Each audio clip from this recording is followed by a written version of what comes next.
हर हर महादेव। जय श्री कृष्णा एवरीवन। आप सभी को सावन माह की बहुत बहुत शुभकामनाएं। सावन का पवित्र महीना शुरू हो चुका है और आप लोग तो जानते ही हैं कि सावन के महीने में रोजाना भगवान भोलेनाथ की पूजा आराधना करने से सभी प्रकार की मनोकामनाएं पूर्ण होती हैं। तो सावन में रोजाना भगवान शिव शंकर की पूजा आप घर पर कैसे कर सकते हैं, उसी के विषय में आज का वीडियो है। देखिए, सावन के महीने में रोजाना अगर संभव हो तो आप मंदिर जाकर के शिव जी की पूजा आराधना कर सकते हैं और जल चढ़ाएं। लेकिन किसी कारणवश समय के अभाव के कारण आप रोज मंदिर नहीं जा सकते हैं, तो घर पर भी आप भगवान शिव शंकर की पूजन जरूर से करें। सावन के महीने में शिवलिंग की पूजा का विशेष महत्व बताया गया है। सावन के महीने में देखिए, सावन के महीने में आपको क्या करना है, भोलेनाथ की पूजा करने के लिए हमें ज्यादा सामग्री की जरूरत नहीं लगती, कुछ बेसिक सामग्री होती है जिनकी जरूरत पड़ती है। तो हमें क्या क्या सामग्री चाहिए? 1 लोटा जल, कच्चा दूध, कलावा, अक्षत, चावल चावल टूटे फूटे ना हो, देशी घी का दीपक, चंदन। भोग में आप कुछ भी ऋतुफल ले सकते हैं। बेलपत्र आप इकट्ठे ला करके रख ले, बेलपत्र कभी बासी नहीं होते।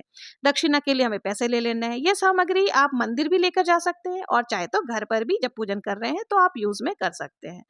मंदिर नहीं जाते हैं तो कोई बात नहीं, घर पर आपको शिवलिंग चाहिए होगा। अगर आपके पास शिवलिंग है तो ठीक है, नहीं तो परेशान होने की जरूरत नहीं है। आप मिट्टी से शिवलिंग बनाकर भी पूजन कर सकते हैं।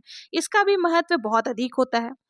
आप यह पूजा घर के मंदिर में भी कर सकते हैं। अगर मंदिर में जगह की कमी है तो आप मंदिर के सामने भी पाटा या चौकी लगा करके पूजन कर सकते हैं।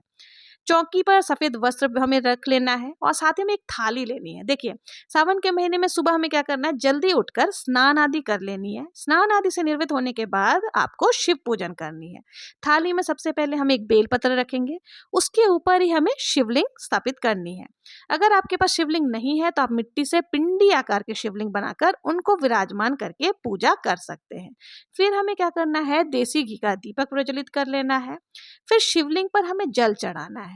पहले हम जल चढ़ाएंगे, फिर दूध। दूध कच्चा ही होना चाहिए, दूध गर्म नहीं होना चाहिए। दूध हमें एक धार में ही चढ़ाना है। उसके बाद फिर हम जल चढ़ाएंगे, यानी कि 3 बार हमें शिवलिंग का अभिषेक करना है। फिर हमें तिलक लगाना है। तो आप चंदन से तिलक लगा सकते हैं। चंदन कोई सी भी हो सकते हैं, अष्टदल चंदन हो गए, या फिर आप घिसने वाले चंदन से भी तिलक लगा सकते हैं। फिर हम वस्त्र स्वरूप कलावा अर्पित करेंगे और फिर बेलपत्र अर्पित करेंगे। आप कलावा भी अर्पित कर सकते हैं, अगर जनेऊ है तो आप जनेऊ भी अर्पित कर सकते हैं। फिर हमें बेलपत्र अर्पित करनी है।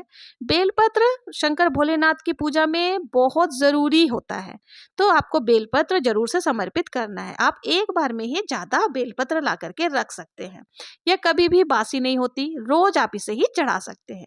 बेलपत्र चढ़ाते समय इस बात का विशेष ध्यान दें कि बेलपत्र को उल्टा चढ़ाया जाता है। चिकना वाला भाग जो होता है वो शिव जी को स्पर्श करना चाहिए और बेलपत्र की डंडी आप तोड़ लें, चिकनी साइड भगवान पर स्पर्श हो, इस प्रकार से आपको बेलपत्र चढ़ाना है। बेलपत्र आप 2, 5, 7, 9, 11 की संख्या में चढ़ा सकते हैं, जितने आपकी इच्छा हो।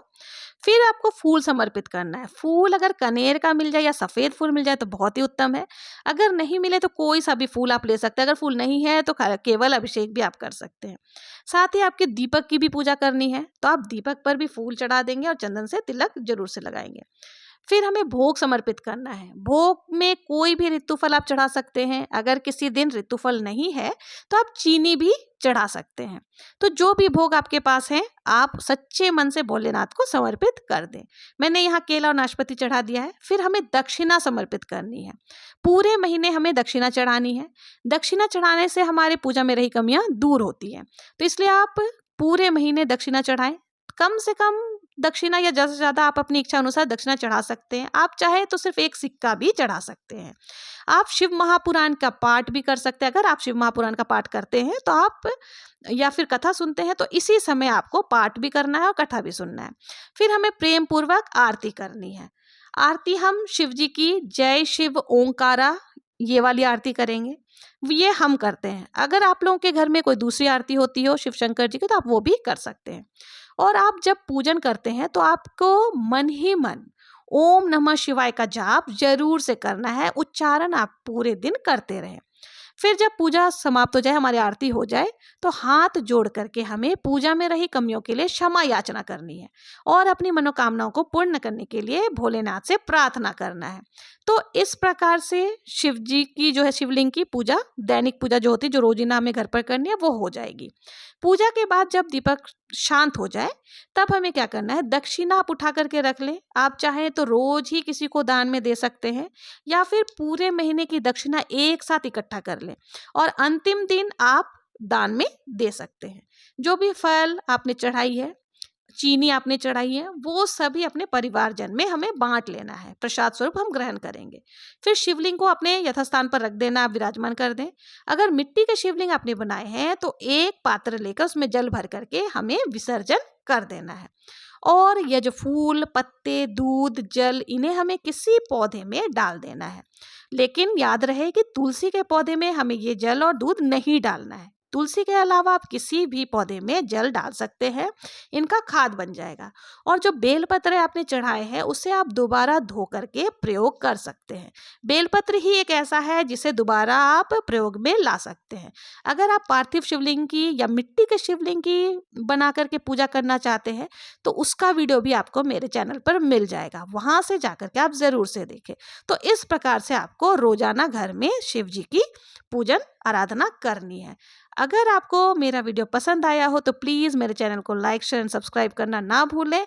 भगवान भोलेनाथ की कृपा आप पर सदा बनी रहे, ऐसी कामना के साथ हर हर महादेव। जय श्री कृष्ण।